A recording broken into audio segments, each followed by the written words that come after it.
Saludamos al candidato a la Cámara de Representantes por el Centro Democrático, el doctor Carlos Eduard Osorio. Doctor Osorio, buenos días. ¿Y cuál es su opinión sobre la sentencia reciente de la Corte Constitucional para reglamentar el aborto en Colombia? Muy buenos días, apreciado Juan Pablo. Un saludo muy atento para usted, para todos los oyentes a esta hora. Claramente estamos muy desacuerdo. Estamos en desacuerdo absoluto con la decisión de la Corte Constitucional. Creemos que no consulta el espíritu de la Constitución. Lo que reivindica la Constitución en el artículo 11 es la vida, y a la Corte Constitucional se le confió la guarda y la supremacía de la Constitución. Tenemos claro que le corresponde al Congreso de la República y no a la Corte delimitar la política criminal del Estado. Es al Congreso de la República, al organismo, a la corporación que le corresponde definir cuáles conductas son punibles y cuáles conductas no son punibles. Consideramos que la Corte se extralimita en esta decisión. Ya en alguna oportunidad, la Corte Constitucional había despenalizado 3 casos. En su momento entendimos que esos casos tenían algún grado de racionalidad.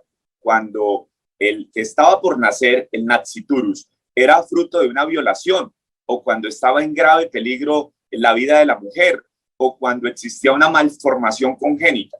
Pero en este caso, la Corte ha abierto esa compuerta y ha permitido que el aborto se haga, se desarrolle hasta la semana número 24. Como quien dice, hasta la semana 24 es absolutamente lícito y legítimo, pero a las 24 semanas y un día ya es un delito.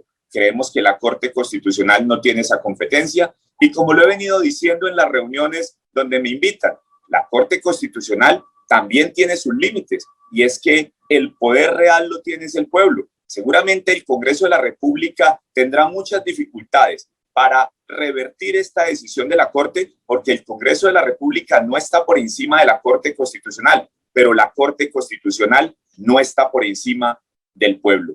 Vamos a apelar a todas las instancias, a todos los mecanismos jurídicos dentro del Estado social de derecho, dentro del ordenamiento jurídico, para lograr que valores como la vida sean priorizados. No podemos entender cómo para algunos casos la Corte, por ejemplo, cuando reivindica la vida de los seres sintientes, que lo aplaudimos, de los animalitos, claro que eso hay que defenderlo, claro que hay que protegerlos, pero frente a los seres humanos, frente al que está por nacer, simplemente abre esa terrible compuerta que se ha dispuesto con esta sentencia que no compartimos, que rechazamos, y aunque respetamos a la Corte Constitucional, somos enfáticos y claros en decir que no compartimos esa decisión.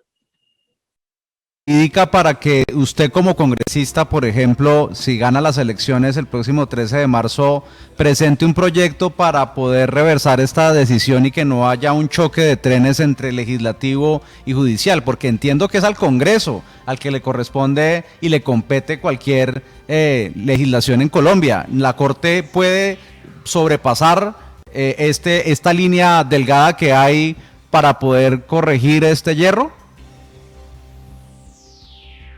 En un tema muy importante, es que es el Congreso de la República el que aprueba los códigos, en este caso el Código Penal, el que define cuáles son los delitos y cuáles son las penas. Esa no es una competencia de la Corte. La Ley 599, por ejemplo, que es el Código Penal actual, que es el que define la vida y que es el que dice que cualquier persona que mate a otro incurrirá en una prisión de tanto a tanto. Eso lo hace el Congreso de la República, no lo hace la Corte. Entonces tendremos que buscar el mejor mecanismo, porque claro, naturalmente la Corte, cualquier iniciativa que apruebe el Congreso que vaya en contra de su sentencia, querrá declararla inconstitucional. Si, por ejemplo, promovemos un acto legislativo, que sería un camino, va a decir que ese acto legislativo sustituye la Constitución, entonces que no es procedente, y lo declarará inexequible.